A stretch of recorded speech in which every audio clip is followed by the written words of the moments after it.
ನಮ್ಮ ಕಲಬುರಗಿ ಜಿಲ್ಲೆ ಸೇಡಂ ತಾಲೂಕದಾಗ ಒಂದು ಪುಟ್ಟ ಗ್ರಾಮ ಬರ್ತದ ಬೆನಕನಹಳ್ಳಿ ಅಂತೇಳಿ.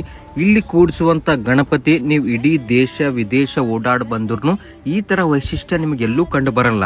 ಯಾಕಪ್ಪ ಅಂತಂದ್ರ ಎಲ್ಲಾ ಕಡೆಗೆ ಗಣಪತಿ ಒಂದೇ ಸಲ ತಯಾರು ಮಾಡ್ತಾರ, ಒಂದೇ ಸಲ ಪರ್ಚೇಸ್ ಮಾಡ್ತೀರಿ. ಆದ್ರ ಇಲ್ಲಿ ಹಂತ ಹಂತವಾಗಿ ಗಣಪತಿ ತಯಾರು ಮಾಡಿ ಹಂತ ಹಂತವಾಗಿ ಪೂಜೆ ಸಲ್ಲಿಸ್ತಾರ. ಈ ಪದ್ಧತಿ ಅವರು 300 ವರ್ಷಗಳಿಂದ ನಡ್ಸ್ಕೊಂತ ಹೊಂಟಾರ. 3 ಹಂತವಾಗಿ ಗಣಪತಿ ತಯಾರು ಮಾಡ್ತಾರ. ಫಸ್ಟಿಗೆ ಒಂದು ಸಣ್ಣ ಗಣಪತಿ ತಯಾರು ಮಾಡ್ತಾರ, ಅದಕ್ಕ ಪೂಜೆ ಸಲ್ಲಿಸ್ತಾರ. ಮತ್ತ ಸ್ವಲ್ಪ ದಿನ ಆದ್ಮೇಲೆ 2ನೇ ಹಂತದ ಗಣಪತಿ ತಯಾರು ಮಾಡ್ತಾರ, ಅದಕ್ಕೆ ಪೂಜೆ ಮಾಡ್ತಾರ. ಕೊನೆಯದಾಗಿ ಒಂದು ದೊಡ್ಡ ಗಣಪತಿ ಮಾಡಿ ಅದಕ್ಕೆಲ್ಲ ಪೇಂಟಿಂಗ್ ಎಲ್ಲ ವ್ಯವಸ್ಥೆ ಮಾಡಿ ಅದಕ್ಕೆ ಪೂಜೆ ಸಲ್ಲಿಸ್ತಾರ.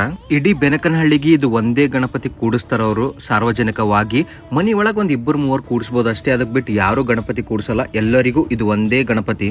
ಈ ಊರಿನ ಗಣಪತಿ ಉತ್ಸವ ಮಾಡೋ ಸಲುವಾಗಿ ಇಡೀ ಊರೇ ಒಗ್ಗಟ್ಟಾಗಿ ಕೆಲಸ ಮಾಡ್ತದ.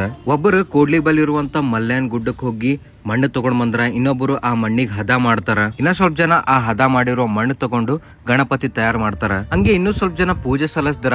ಸ್ವಲ್ಪ ಜನ ದೇವ್ರದ ಗುಡಿದೆಲ್ಲ ಕಸ ಗಿಸ ಎಲ್ಲ ಹೊಡಿತಾರ. ಇದೊಂಥರ ಊರಿನ ಜಾತ್ರೆನೇ ಅನ್ಬಹುದು. ಈ ಊರಿನ ಜಾತ್ರೆ ನೋಡೋ ಸಲುವಾಗಿ ಹಳ್ಳಿಲಿಂದ ಕೂಡ ಬಹಳಷ್ಟು ಜನ ಬರ್ತಾರ. ಈ ಜಾತ್ರೆಗೆ 300 ವರ್ಷದ ದೊಡ್ಡ ಇತಿಹಾಸನೇ ಅದ ರೀ.